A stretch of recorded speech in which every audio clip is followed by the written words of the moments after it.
Good morning mga kapatid. For today's video nga po pala, meron nga po para kami community project dito po sa Central Balungaw Project 8. Ayan, na community project po namin ay ang pag-ayos po ng kanal para po hindi na po siya bumara. At the same time, para maiwasan na rin ang high tide dito po sa may Central Balungaw. Katulong po natin dyan ng Iba o Este Proper, Getbuha Chapter, at syempre ang Balungaw Chapter. Ayan, tulong-tulong po talaga sila.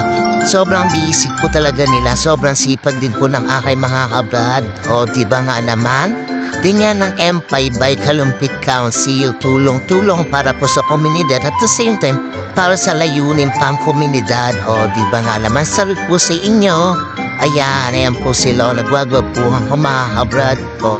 Dito po sa M5 by Kalumpit Council. O diba nga naman? Ganyan dapat tulong-tulong para sa komunidad.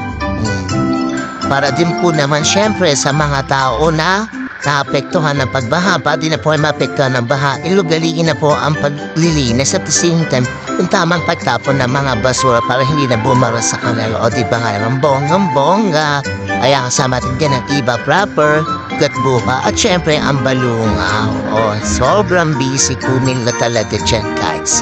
So, yung kitang-kita niya naman, napaka-perfect ng kanilang mga ginagawa.